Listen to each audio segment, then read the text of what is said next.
வணக்கம். தாமரை டிவி நேயர்களுக்கும் வணக்கம் தான். சொல்லுங்க. சார். சார் இப்ப அருண்குமார் ஐபிஎஸ் அவர்கள் இப்ப டிவிஎஸ்சியோடைய டைரக்டரா இருக்காங்க. அவங்களுக்கு ம், சம்மன் குடுக்க போயிருக்காங்க. ஒரு ஹைகோர்ட்டினுடைய ஸ்டாஃப் அவங்க. அவங்கள 2 மணி நேரம் காக்க வச்சாங்க அப்படின்னு சொல்லிட்டு, ஜி.ஆர். ம், சாமிநாதன் அவங்க கண்டனங்கள் தெரிவிச்சாங்க அப்படின்னு சொல்லிட்டு தகவல்லாம் வந்திருக்கு. ம். அத பத்தி கொஞ்சம் சொல்ல முடியுமா சார்? அப்புறம் அது என்ன சம்மன் சார்? இல்ல, இல்ல. அவர் வந்து என்னன்னா, திரு அந்த ஐபிஎஸ் அதிகாரி அருண் மீதான குற்றச்சாட்டே வந்து என்னன்னா, ம். ஒரு தேவையில்லாத ஒரு வழக்குல ஒரு பில்டர ம். அவர் வந்து குண்டாஸ்ல உள்ள போட்டாருங்கிறது தான் வழக்கே. ம். ஸோ அந்த வழக்குல எதற்காக நீங்க வந்து அந்த சம்மந்தப்பட்ட நபரை வந்து ஏன்னா அது வந்து பேசிக்கலி சிவில் டிஸ்பியூட். ம். ஒரு ஜாயிண்ட் டெவலப்பர் அது. ம். அதுல என்ன சொல்றாங்கன்னா, நம்ம ஒரு பிரேமலதா அவரோட தம்பி அவர் சுதீஷ் இருக்காரு, திமுக அவருடைய எம்பி, ராஜ்யசபா எம்பி இருக்காரு இல்லையா, ம்.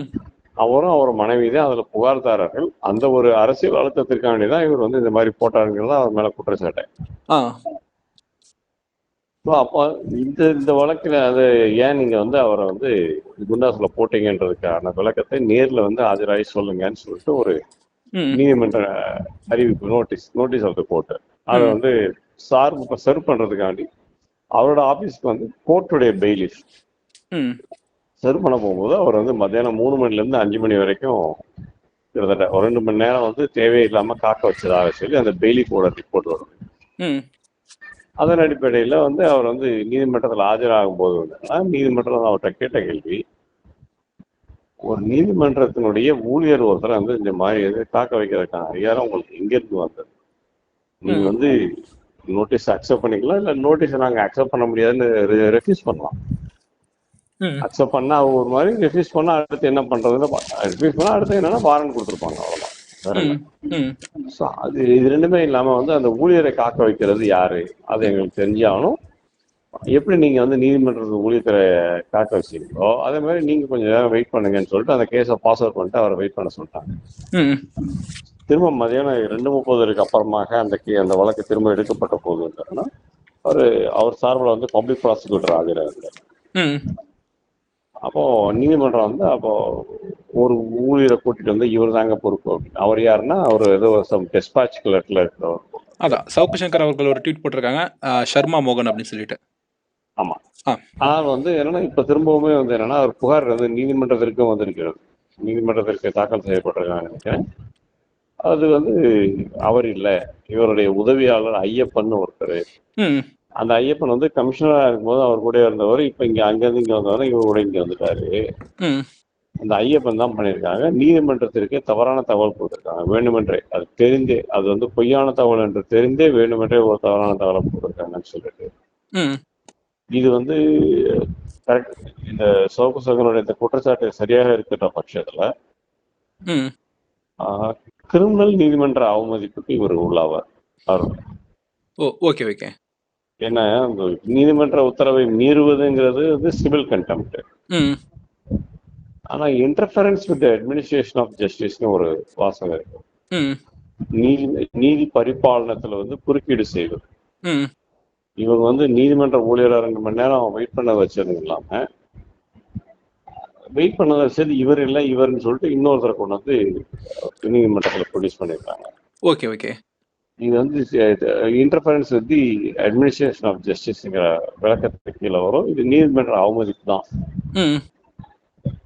இது குறித்தும் வந்து சவுக்கு சங்கர் தரப்புல மனு தாக்கல் செய்யப்படும், நமக்கு தெரியல.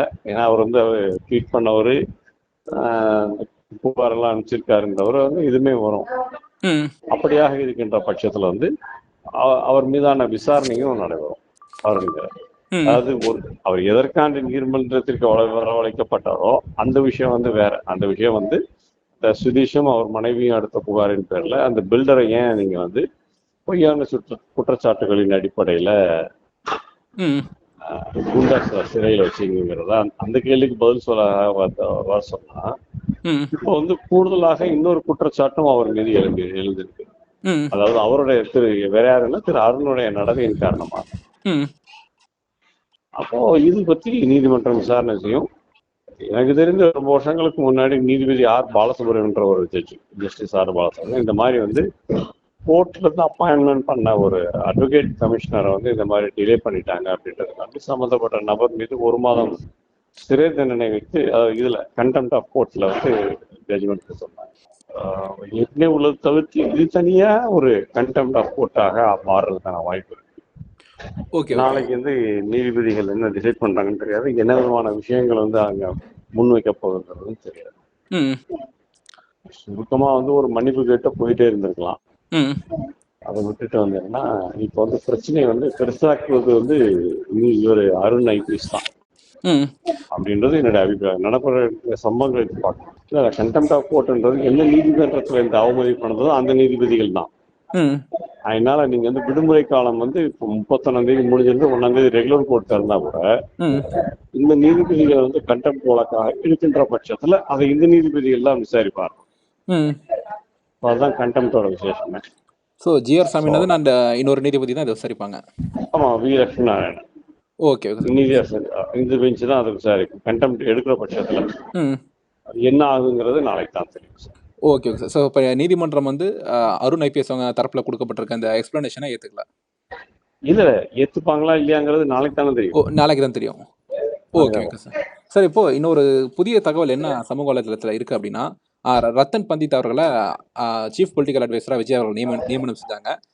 தேமுதிகவில் இருந்து விசிகே, சிபிஐஎம், ஐஎம்எல் எல்லாம் வந்து விமர்சனம் செஞ்சதுக்கப்புறம் அவருடைய நியமனத்தை வந்து வாபஸ் பெற்றிருந்தாங்க. அந்த மாதிரி அருண் ஐபிஎஸ் அவங்கள மாற்ற போறாங்க அப்படின்ற ஒரு தகவலும் இருக்கு. அதுக்கு வாய்ப்பு இருக்கா சார்? அதுக்கான வாய்ப்புகள் நிறைய இருக்குது. ஓகே.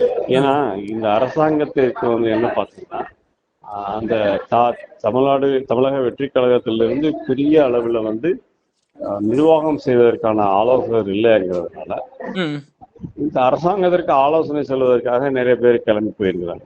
ஓய்வு பெற்ற நீதிபதிகள் சில பேர் உள்ளிட்டவர். ஸோ அவங்க கொடுக்குற வழிநடத்தல் தான் இந்த மாதிரி விஷயம் நடக்குதுன்னு தான் எல்லாருமே சொல்றாங்க. அப்படியாக இருக்கின்ற பட்சத்துல இது தவறுங்கிற பட்சத்துல அது மாத்திக்கிட்டாங்கன்னா தமிழ்நாட்டுக்கு நல்லது. இந்த இவர் டிவிஎஸ் நியமனம் செய்ததை மாற்றி வேற ஒருத்தரை நியமனம் செய்வது தமிழ்நாட்டுக்கு நல்லது, அது இந்த அரசாங்கத்துக்கு நல்லதா தான். இது வந்து நடந்தால், நீங்க சொல்ற விஷயம் நடந்தால் நல்லது.